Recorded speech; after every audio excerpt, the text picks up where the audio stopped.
할렐루야. 사랑하는 대강의 가족 여러분, 오늘 하루도 하나님의 말씀과 동행하는 삶이 되길 소망합니다.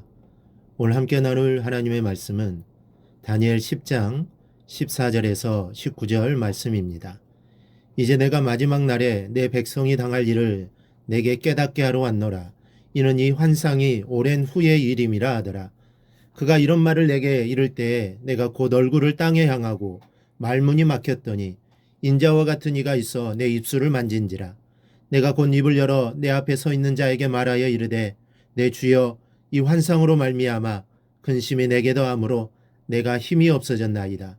내 몸에 힘이 없어졌고 호흡이 남지 아니하였사오니 내 주의 이 종이 어찌 능히 내 주와 더불어 말씀할 수 있으리까 하니 또 사람의 모양 같은 것 하나가 나를 만지며 나를 강건하게 하여 이르되 큰 은총을 받은 사람이여 두려워하지 말라. 평안하라. 강건하라. 강건하라.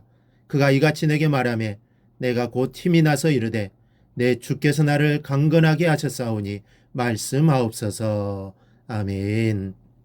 다니엘이 가브리엘 천사를 만나 영적인 세계와 묵시에 대한 말씀을 들을 때에 두 차례 정신을 잃고 실신했던 것을 볼 수 있습니다.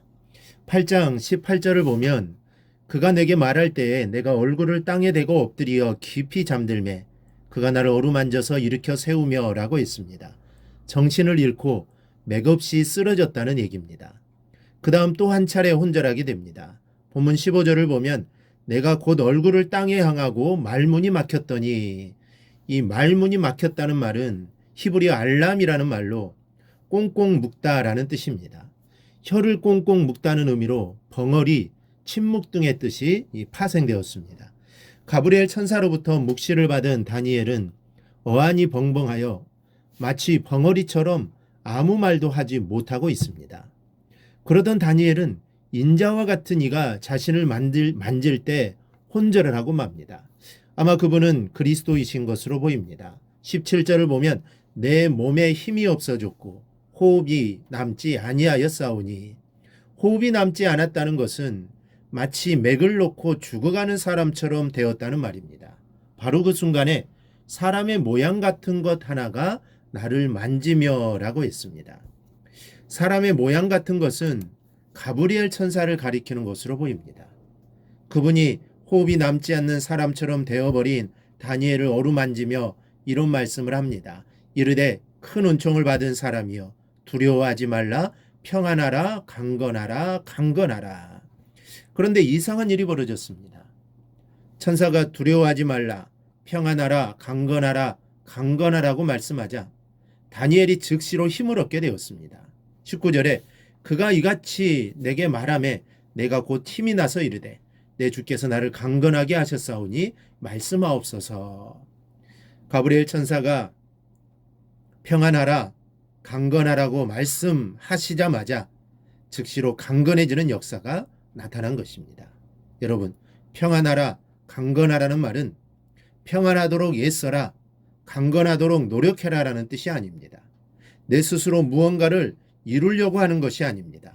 내 힘으로 애쓰는 것이 아닙니다. 하나님이 평안하게 해주겠다는 뜻이요, 강건하도록 힘을 공급해 주겠다는 뜻입니다. 여기서 우리는 하나님 말씀의 속성을 잊지 말아야 할 것입니다. 하나님의 말씀에는 전능한 힘이 동행합니다. 하나님이 천지를 지으실 때에도 말씀으로 지으셨습니다. 빛이 있으라 하시니 빛이 생겨났습니다. 땅과 바다가 나뉘어라 하시니 그 말씀 그대로 되었습니다. 즉 하나님이 말씀을 하시니 그 말씀을 따라 전능한 힘이 역사되어 그대로 이루어진 것입니다. 야고보서 4장 7절 말씀을 보면 그런즉 너희는 하나님께 복종할지어다. 마귀를 대적하라. 그리하면 너희를 피하리라. 마귀를 대적하라. 그리하면 너희를 피하리라는 것입니다. 여러분, 우리가 마귀를 대적할 때 어떻게 합니까? 예수 그리스도의 이름으로 명하노니 사단아 물러가라. 이렇게 말할 때 마귀는 쫓겨가는 것입니다. 한번 생각해 보세요. 나에게 무슨 힘이 있다고 귀신이 내 말에 복종을 하는 것입니까? 도대체 내가 뭐길래 영적인 존재가 벌벌 떨며 쫓겨가는 것입니까? 이것은 내 힘이 아니라 성령께서 나와 함께 하시기 때문입니다. 하물며 내가 하는 말, 기도에 사단이 쫓겨가거늘 하나님께서 말씀하실 때 그대로 이루어지지 않겠습니까? 하나님께서 하시는 말씀은 그대로 다 성취되어지는 줄 믿으시기 바랍니다. 따라서 여러분이 성경을 읽으실 때 축복의 말씀을 아멘으로 받으시면 말씀 그대로의 축복이 여러분에게 임합니다. 성경을 아멘으로 받으시는 분은 말씀 그대로의 능력이 임하는 줄 믿습니다. 또한 예배 시간에 선포되는 하나님의 말씀을 아멘으로 받으실 때에도 말씀 그대로 축복이 이루어지는 것을 믿으시기 바랍니다.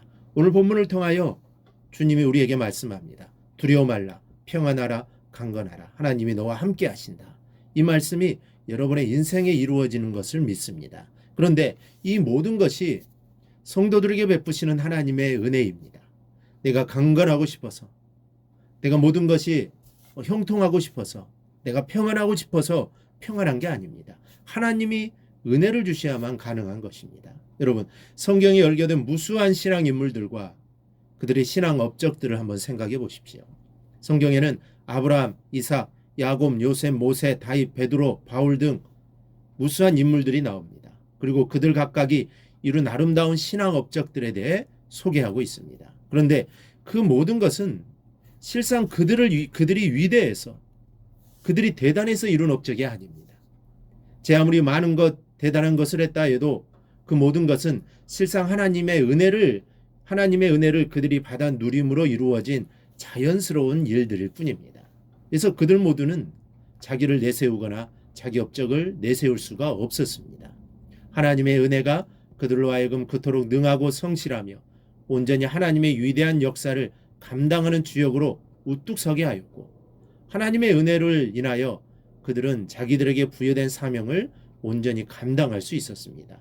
우리는 이 사실을 한시도 잊지 말며 오직 하나님의 은혜 안에 거하며 더 큰 은혜를 간구하며 은혜에 의지하여 사명을 감당해야 합니다. 그래야 할 때 우리의 삶 또한 저 유명한 믿음의 선진들과 같이 능하고 온전한 사명의 삶을 살며 하나님의 은혜 풍성함을 전하고 계승하는 통로로 사용될 수 있을 것입니다. 이러한 하나님의 은혜가 우리 안에 충만하기를 주님의 이름으로 축원합니다. 오늘 묵상한 말씀을 굳게 잡고 삶으로 실천하며 살아내는 대강의 모든 성도들이 되기를 축복합니다.